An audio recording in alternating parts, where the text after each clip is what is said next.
There are times when I wish I could keep you tucked away in here, where I know you'll be safe. But any moment now, I'll be forced to introduce you into the world outside my womb. It's much different, but you'll get used to it. I could sit for hours telling you when I used... Oh, sorry. I'm telling you that when I give you the gift of life, you will have so much fun unwrapping it. But as your mother, I promise to be honest with you. It was October the 12th, the year 1988. The perfect day for a tragedy.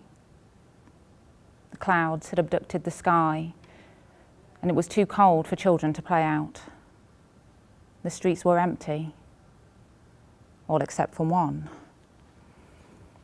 She insisted that if she wrapped up, she'd be fine. Besides, she wouldn't be out for too long. Her mum told her not to go off the street, not that her mum would stand at the window watching. Off she rode on her bike, out into the open. 10 minutes later, she was gone. The street was empty. I remember later that evening when we ate at the dinner table, I remember the way she looked. Her hair hung like suicide. She sat like a stranger, but this was no stranger. This was my sister, your Auntie Jane. I loved Jane. Mum would call me her shadow, but after that day, the sun no longer shone on her. She didn't want me following her around. I knew something was wrong. Her eyes told me everything. It used to be as blue as the sea. Now if I look close enough, I'd see the colour being washed away. Those eyes and that odd gaze was forever watching me, praying that I would see what they had seen. I went into her room one night. I stood over her. She moved around in the bed a lot. It was as though someone had pinned her eyes shut, and she wanted them open so she didn't have to be so close to the darkness, face to face with nightmares that are often described as memories. To Auntie Jane, every day was October the 12th. She didn't know how to escape it. She couldn't live with it. And so, she slowly began to destroy herself. The only thing she could do. When it happened that day, she felt nothing but pain. And the anger that was inside her added to that agony, like pouring petrol on a fire.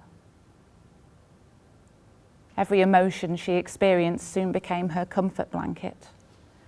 And when she hugged it at night, it would cut her, all up her arms and thighs. I caught her once, not that she cared. She carried on. And as the blood ran, I saw her running too. I didn't tell Mum and Dad anything. It wasn't long before they discovered the truth. Everything. Auntie Jane would cry out in her sleep, just as she did that day when she was raped. "Please, please," she begged, followed by sobs that soon turned into screams. When her sea-like eyes cried as she slept, I imagined her tears were the waves splashing in her face. They were uncontrollable. She was drowning in sorrow. It was hard for me to look in those eyes and not get taken away with the current, eventually sinking in the sadistic reality. The police were informed, and we met Terry. She offered her support to Auntie Jane like a bag of sweets.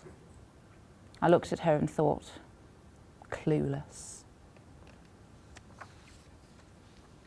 I wondered if she had been raped, but it was impossible to tell. It's strange, really. Could have happened to anyone. A passenger on your bus.